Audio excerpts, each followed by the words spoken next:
최근 중국에서 전해지는 소식들을 보면 공동 부유란 단어 자주 등장하고 있습니다.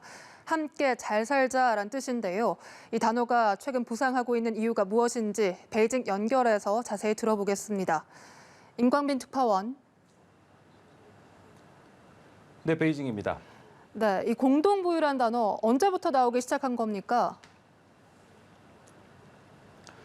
네, 앵커께서 말씀하신 대로 공동 부유는 함께 잘 살자라는 뜻인데요.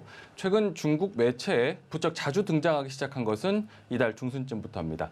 더 정확하게 말을 하면 지난 17일 시진핑 중국 국가주석이 공산당 지도부와 가진 제10차 중앙재경위원회 회의에서 공동 부유를 강조한 뒤부터 본격적으로 등장을 하기 시작했습니다. 당 지도부는 당시 회의에서 공동 부유의 개념과 목표를 상세히 제시했는데요. 고소득 계층의 합법적 소득은 보장하면서도 너무 높은 소득은 합리적으로 조절을 하고 또 고소득 계층과 기업이 사회에 더욱 많은 보답을 할 수 있도록 격려해야 한다고 언급했습니다. 부유층과 기업이 쌓은 부에 인위적으로 개입을 해서 분배하겠다는 방향을 제시한 것입니다. 시진핑 주석이 이렇게 부의 분배를 강조한 배경은 무엇입니까? 네, 시진핑 주석은 지난 7월 1일 중국 공산당 100주년 기념식에서 가난한 사람이 없는 전면적 샤오캉 사회, 쉽게 말해 중산층 사회를 이뤘다고 선언했습니다. 집권 초기 절대 빈곤에서 탈출하는 탈빈곤의 정책 역량을 집중했던 시 주석이 샤오캉 사회 완성을 계기로 공동 부유라는 새로운 정책 방향을 제시한 것입니다.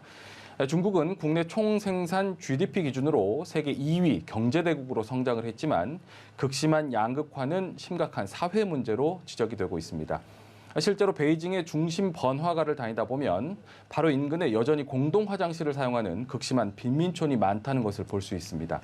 치솟는 부동산 가격 때문에 농민공을 비롯한 도시 빈민들은 10여 명이 한 아파트 한 채를 빌려서 공동 생활하고 있는 것이 현실입니다. 오늘날 중국의 성장은 덩샤오핑이 주도한 개혁 개방이 토대가 됐다고 볼 수 있는데요. 먼저 부자가 될 사람은 부자가 되라, 이른바 선부론을 앞세웠던 것입니다. 하지만 이 같은 빈부격차가 성장의 그늘로 지적이 되면서 중국 공산당이 공동 부유라는 새로운 목표를 제시한 것이라는 분석입니다. 그런데 그동안 중국은 이 성장을 강조해왔는데 이렇게 공동 부유로 정책 기조를 바꾸면서 중국 경제 전반에도 큰 영향을 미치고 있다고요. 그렇습니다. 중국의 빅테크 기업들은 올해 들어 당국의 집중적인 견제를 받고 있습니다. 빅테크 기업의 성장을 지원하던 중국 정부가 개인정보 수집 문제나 독과점 위험성을 지적을 하면서 기업의 책임 있는 행동을 강조한 것도 공동 부유 기조와 무관치 않아 보입니다. 중국 정부는 중국판 우버로 불리는 디디추싱이 기사들에게 받는 수수료가 과도하다며 수수료를 낮추어 받도록 했고요. 또 최대 음식 배달 플랫폼인 메이투안 역시 배송 기사들에게 떼는 수수료를 낮췄습니다. 출산과 육아 부담을 줄이는 정책으로 사교육 시장 규제도 강화를 했는데요. 이 영향 때문인지 중국 대도시에서 이른바 좋은 학군으로 불리는 지역에 부동산 가격이 급락세로 돌아섰습니다.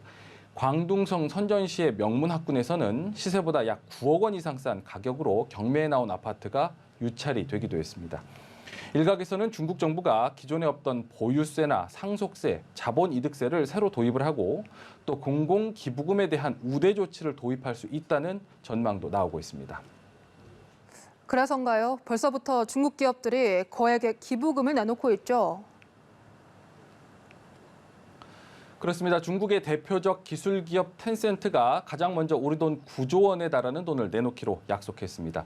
그것도 앞서 시진핑 주석이 공동 부유를 공개적으로 언급한 바로 다음 날 이 같은 내용을 공개했는데요. 텐센트는 국가 전략에 대한 적극적인 호응이라면서 공동 부유를 위해 의료와 농촌 경제 또 교육 등의 분야를 장기적으로 지원할 것이라고 밝혔습니다. 텐센트 이외에도 전자상거래 업체 핀도도가 1조 8천억 원 규모의 농업과학기술 전담기금 조성 계획을 밝히면서 사회 환원을 약속했는데요. 중국 당국이 빅테크 기업을 중심으로 고강도 압박을 가하는 상황에서 공산당이 요구하는 사회 보답 요구에 적극적으로 응하는 모습을 보일 수밖에 없는 상황이라는 지적이 나오고 있습니다. 일부에서는 이 같은 기부금의 성격을 보호비라고 정의하면서 빅테크 기업들이 돈을 안 낼 수도 없지만 또 냈다고 해서 당국의 감독을 피할 수 없다는 관측도 나오고 있습니다.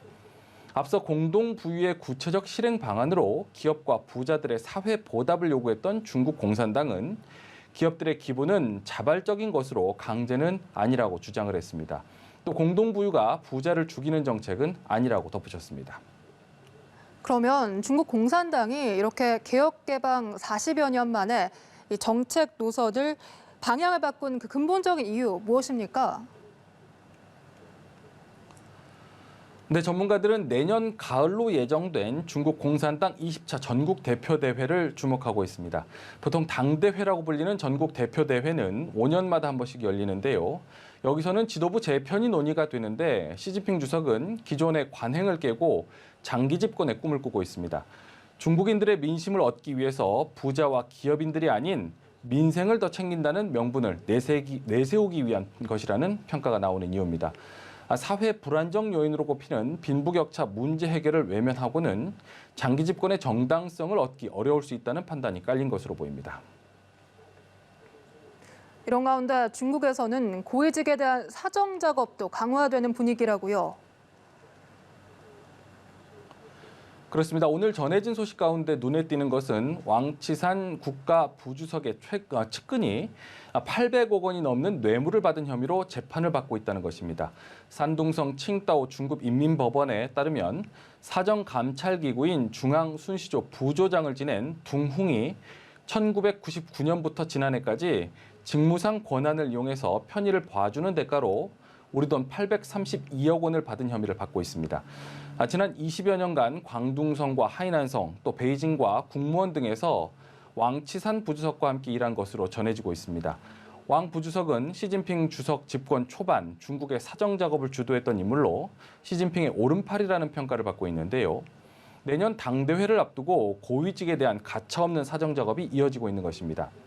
중국 공산당 중앙선전부는 어제 시 주석 집권 이후 반부패로 90여만 명이 제명이 됐다면서 특히 지난 한 주에만 8명이 낙마하고 13명이 처벌을 받았다고 발표했습니다.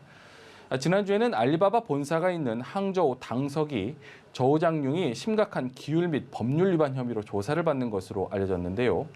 알리바바와 관련된 임무를 속아내는 동시에 또 공동부유 추진에 속도를 내기 위한 것이란 관측이 나오기도 했습니다. 이처럼 당국이 반부패와 전쟁을 선언하고 나선 것 역시 내년 당대회를 앞두고 민심을 챙기기 위한 의도로 풀이가 되고 있습니다. 지금까지 베이징에서 소식 전해드렸습니다.